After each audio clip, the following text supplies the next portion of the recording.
Hello friends, welcome to Amma's kitchen. ಇವತ್ತು simple ಆಗಿ ಒಂದು ರಸಮ್ ಮಾಡೋಣ ಅಂತಿದ್ದೀನಿ. ಬ್ಯಾಂಗ್ಳೂರ್ ವೆದರ್ಗೆ ಇದು ಸೂಪರ್ ಆಗಿರುತ್ತೆ.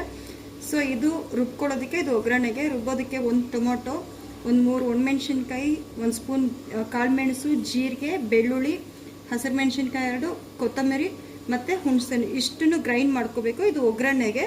ಸೊ ಬನ್ನಿ ಇದು ಗ್ರೈಂಡ್ ಮಾಡ್ಕೊಳ್ಳೋಣ. ನೋಡಿ ಫ್ರೆಂಡ್ಸ್, ಈ ರೀತಿ ನುಣ್ಣಗೆ ಗ್ರೈಂಡ್ ಮಾಡ್ಕೋಬೇಕು ರಸಮ್ಗೆ. ಈಗ ಬನ್ನಿ ರಸ ಹೇಗೆ ಮಾಡೋದಂತ ತೋರಿಸ್ಕೊಡ್ತೀನಿ. ಈಗ ಸ್ವಲ್ಪ ಪಾತ್ರೆಗೆ ಎಣ್ಣೆ ಹಾಕ್ಕೊಳ್ಳೋಣ.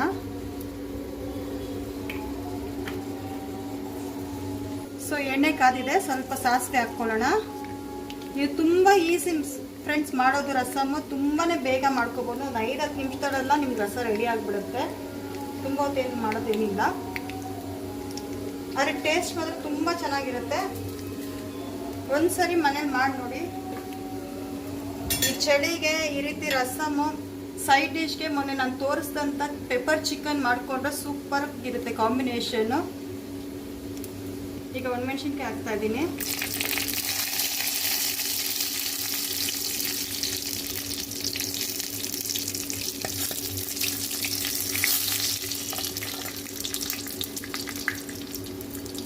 ಒಂದು 4 ಜಜ್ಜಿರೋ ಬೆಳ್ಳುಳ್ಳಿ,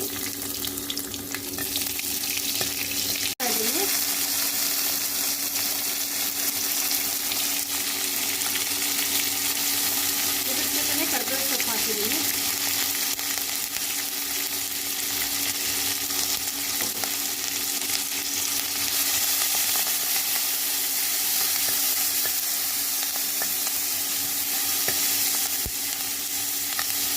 ಬಿಸಿ ಅನ್ನದ ಜೊತೆ ಈ ರಸಮ್ ತುಂಬ ಚೆನ್ನಾಗಿರುತ್ತೆ ಫ್ರೆಂಡ್ಸ್. ಇದ್ರ ಜೊತೆ ನಾನು ಲಾಸ್ಟ್ ವೀಡಿಯೋದಲ್ಲಿ ಅಪ್ಲೋಡ್ ಮಾಡಿರುವಂಥ ಪೆಪ್ಪರ್ ಚಿಕನ್ನ ದಯವಿಟ್ಟು ಟ್ರೈ ಮಾಡಿ ನೋಡಿ.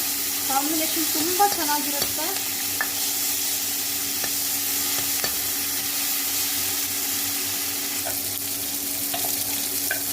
ಇದಾಗಲೇ ರುಬ್ಬಿರುವಂಥ ಪೇಸ್ಟನ್ನು ಹಾಕ್ಕೊಳ್ತಾ ಇದ್ದೀನಿ.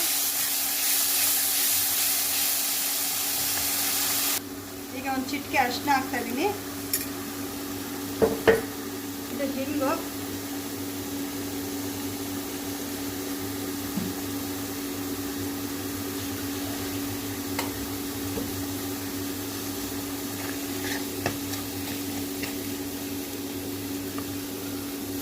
ನೀರು, ಆ ರುಬ್ಬಿರೋಂಥ ಮಸಾಲೆ ಇತ್ತಲ್ಲ ಅದೇ ಮಿಕ್ಸಿಗೆ ನೀರು ಹಾಕ್ಕೊಳ್ತಾ ಇದ್ದೀನಿ.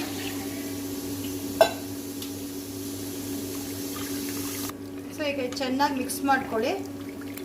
ನಿಮ್ಗೆ ಎಷ್ಟು ಬೇಕೋ ಅಷ್ಟು ಕನ್ಸಿಸ್ಟೆನ್ಸಿ ನೋಡ್ಕೊಂಡು ನೀರು ಹಾಕ್ಕೊಳ್ಳಿ. ರಸಮ್ ಸ್ವಲ್ಪ ನೀರಾಗೇ ಇರಬೇಕಲ್ವಾ. ನೋಡಿ ಎಷ್ಟು ನೀರು ಹಾಕಿದ್ದೀನಿ ನಾನು. ನಿಮ್ಗೆ ಇನ್ನೂ ನೀರು ಬೇಕಾದ್ರೆ ಸೇರಿಸ್ಕೋಬೋದು. ಇದು ತುಂಬಾ ಕ್ವಿಕ್ಕಾಗಿ ಹಾಕುವಂಥ ರಸಮ್ಮು. ಅದಕ್ಕಷ್ಟು ಉಪ್ಪನ್ನು ಹಾಕ್ತಾ ಇದ್ದೀನಿ. ಇದು ಒಂದು ಕುದಿ ಬಂದರೆ ರಸಮ್ ರೆಡಿಯಾಗಿರುತ್ತೆ. ಬಿಸಿ ಅನ್ನದ ಜೊತೆ ಈ ರಸಮ್ನ ಹಾಕ್ಕೊಂಡು ತಿಂದು ನೋಡಿ, ತುಂಬಾ ಚೆನ್ನಾಗಿರುತ್ತೆ. ಹಾಗೆ ಕುಡಿಯೋದಕ್ಕೂ ಈ ರಸಮ್ ಚೆನ್ನಾಗಿರುತ್ತೆ. ಈ ವೆದರ್ಗೆ ಇದು ಪರ್ಫೆಕ್ಟ್ ಅಂತ ಹೇಳ್ಬೋದು ಫ್ರೆಂಡ್ಸ್. ಈಗ ರಸಮ್ ತುಂಬ ಚೆನ್ನಾಗಿ ಕುದೀತಾ ಇದೆ. ಇದಕ್ಕೆ ಸ್ವಲ್ಪ ಕೊತ್ತಂಬರಿ ಹಾಕ್ಕೊಳ್ಳೋಣ. ಸೊ ಇದು ರಸಮ್ ರೆಡಿಯಾಗಿದೆ. ಜಸ್ಟ್ ಒಂದು 5ರಿಂದ 10 ನಿಮಿಷ ತಗೊಳುತ್ತೆ ಈ ರಸಮ್ ಮಾಡೋದಕ್ಕೆ. ತುಂಬ ಲಾಂಗ್ ಪ್ರೊಸೀಜರ್ ಏನೂ ಇಲ್ಲ. ಎಲ್ಲನೂ ರುಬ್ಬಿ ಹಾಕಿರೋಂಥದ್ದೇ. ತುಂಬಾ ಚೆನ್ನಾಗಿರುತ್ತೆ, ಕುಡಿಯೋದಕ್ಕೂ ಚೆನ್ನಾಗಿರುತ್ತೆ. ಒಂದ್ಸರಿ ಟ್ರೈ ಮಾಡಿ ನೋಡಿ. ನೋಡಿ ಫ್ರೆಂಡ್ಸ್, ಬಿಸಿ ಬಿಸಿಯಾದ ರಸಮ್ ರೆಡಿಯಾಗಿದೆ. ಇದು ಬಿಸಿ ಅನ್ನದ ಜೊತೆ ಸೂಪರಾಗಿರುತ್ತೆ. ಮಾಡಿ ತಿಂದು ನೋಡಿ. ಮತ್ತು ನನ್ನ ಚಾನಲ್ನ ಲೈಕ್ ಮಾಡಿ, ಸಬ್ಸ್ಕ್ರೈಬ್ ಮಾಡಿ, ಶೇರ್ ಮಾಡೋದಂತೂ ಮರಿಲೇಬೇಡಿ ದಯವಿಟ್ಟು. Thank you. Subscribe for more videos.